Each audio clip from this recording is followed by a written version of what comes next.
Hello, everyone. Thank you very much for having me. I will be with you in just a moment. It's not that I'm not ready yet, but I kind of need to ask you to do something for me before that. I hope that's all right. Could you all please close your eyes and don't fall asleep? Don't you dare to fall asleep, okay? Actually, do not. So, who do you see when I use the word scientist? Do you see someone who wears a white lab coat, holds something maybe explosive in their hand, tries to not have eye contact with you? Do you see someone with crazy hair? And actually, it's Albert Einstein. Or do you see someone who is radiant, literally, because it's Marie Curie? Okay, hold that thought for a moment.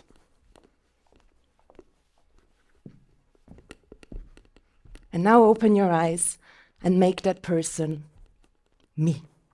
Is everyone awake? Okay. So, today, I would like to tell you or show you a different image of a scientist, and even more importantly, who a scientist actually is.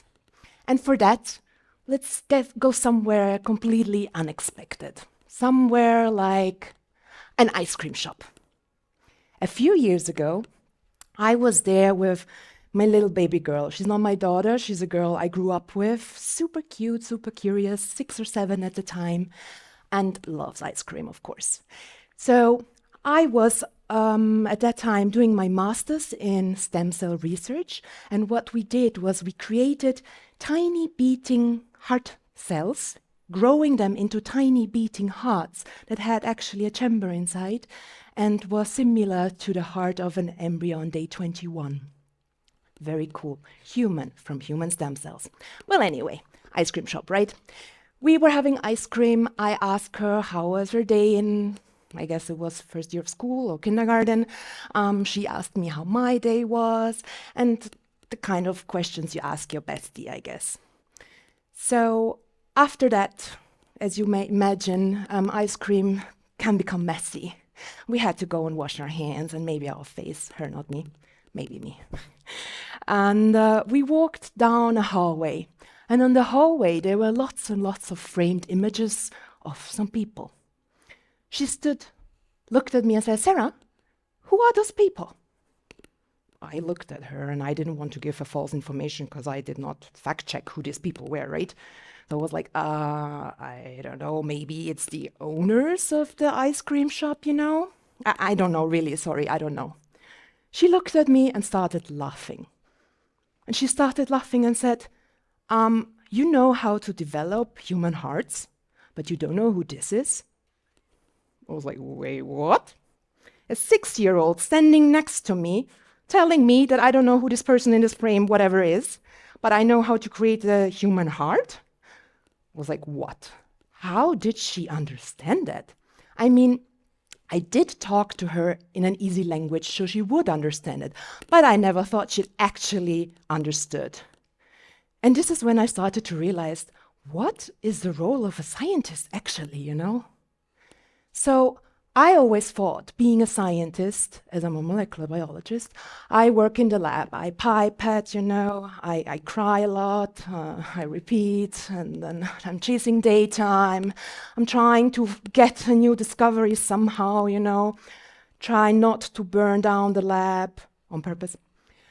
And I realized the power of science is not only in discovery, but also in how we share it. Okay, so I started to share my research. I went out to events, to classrooms, I went out to festivals, and I talked about my research. I presented them what I have done and what it is. And something interesting happened. People started to listen. They leaned in, they wanted to know more, not because biochemistry is something super interesting. It was more because people wanted to understand. And I get it.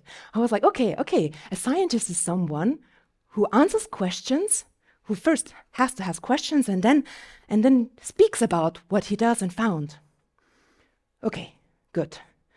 So then I started asking myself, how do other people see actually scientists, you know? I mean, we do live in a weird world where sometimes saying that you're a scientist might feel complicated, where opinions matter more than facts sometimes, you know? And I was curious actually. So a while ago, I went to my first conference. It was in the US, the first time I was going into the US. So I was on my airplane, I was super excited, my first conference, and then it's in the US. I get there, I'm standing in front of the passport control, I give my passport, and the security guy asks my name, what is your job, and what do you want to enter the country? Super serious. I was like, okay, hi, I'm Sarah. I am a molecular biologist, and I'm here for a conference. Like, you know, super energetic and bubbly as I might be sometimes. He was not amazed. He looked at me dead serious. He was like, a molecular biologist. What do you have in your suitcase? Do you have any bioweapons with you? That's a real story, by the way. I was like, what? Wait a minute. Because I said I'm a molecular biologist? No, of course, no, I don't have bioweapon. What? Would I even say that, even if, you know? No, I did not. I did not have them with me. But that made it clear for me how disconnected science feels from everyday life. And if someone hears the word molecular biologist, he immediately thinks of danger. Not good, not good. Okay, so I started reading about statistics, and there was a survey from 2025. And they told me, actually, they surveyed 72,000 people in 68 different countries. Okay, lots of people in lots of countries, right?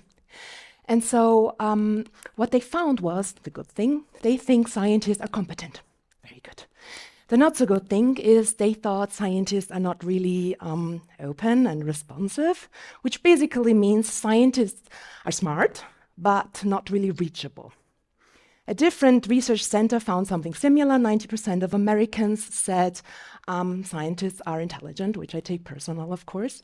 And the other, well, less than half said they don't know how to communicate well. And I get it, you know, I get it. This tells us that actually people do not care about science, but they are just disconnected from it. And it comes from misinformation, from not well communicated stuff.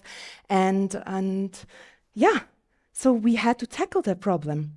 A different thing in the study was people said they would love if scientists talk more to the general public. And I took that serious. So I started to reach out.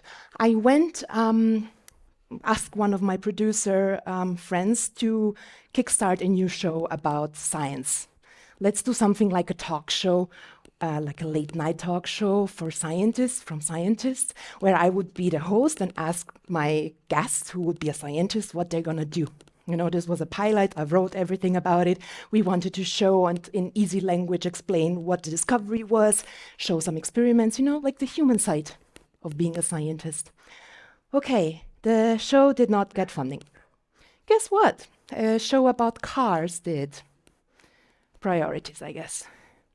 Well, in the end, I did not give up, and I think it is important that we still keep fighting, like all of the female scientists before, and of course some male scientists as well, but just look at the statistics about Nobel Prize awarded. Do you know it? For the scientific field, from more than 600 people, how many actually are female? Please raise your hand, because we want to do this, you know, interdisciplinary a bit, moving a bit. It's the last talk. Who thinks 1/3 of this plus 600 got the Nobel Prize and is female? Okay, nobody? Because you think it's half, right? No, you don't. 100% for sure not, right? Yeah, you know it.